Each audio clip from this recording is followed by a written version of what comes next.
This is Faith Check. I'm Boyan. I'm Vera, and I'm a teacher. A couple weeks ago, I took my students to the Smithsonian American Art Museum in DC, and one of the paintings that I enjoyed there was done by Albert Bierstadt called Among the La Sierra Nevada, California.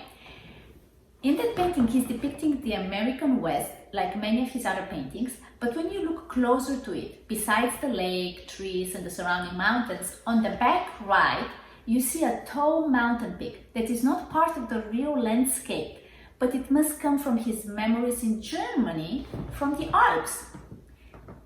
It makes me wonder how often what we see or not see is actually part of the reality. And it also reminded me of a story that I have read in the Bible from the times of Israel, when a certain king named Aram was really angry with the Israelites, and in particular with one of their prophets, Elisha. And he sent a big army with horses and against him. And the servant of Elisha wakes up in the morning and sees all that, and he gets really scared. And here's what verse 15 says. When the servant of the man of God got up and went out early the next morning, an army with horses and chariots had surrounded the city. "Oh no, my lord, what shall we do?" the servant asked. "Don't be afraid," the prophet answered, "because those who are with us are more than those who are with them." And Elisha prayed, "Open his eyes, Lord, so that he may see." And then the Lord opened the servant's eyes, and he looked and saw the hills full of horses and chariots of fire all around Elisha.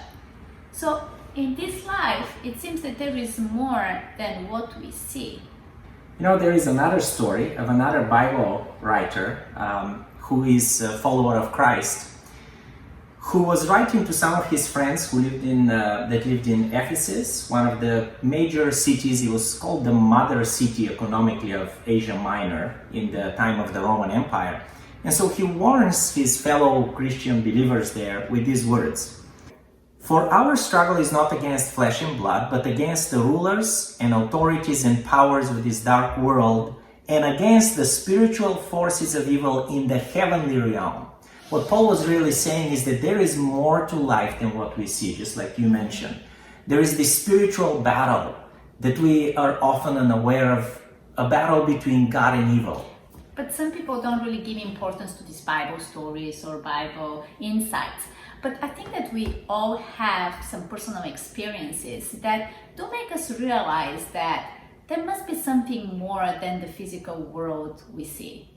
So in our Faith Check conversations, we want to share with you moments from our life that makes us reflect on this invisible reality that is out there, especially as it relates to God and evil, and also how it impacts our existence and where we put our faith in. Here is the Faith Check for this week. If you deal with the person that is giving you a hard time this week, do you see in them a bad person, or do you see maybe somebody who is hurting inside? Because there is always more than what we see. So subscribe to our Faith Check channel. Click the like button Share it with somebody. and come back for our next Faith Check.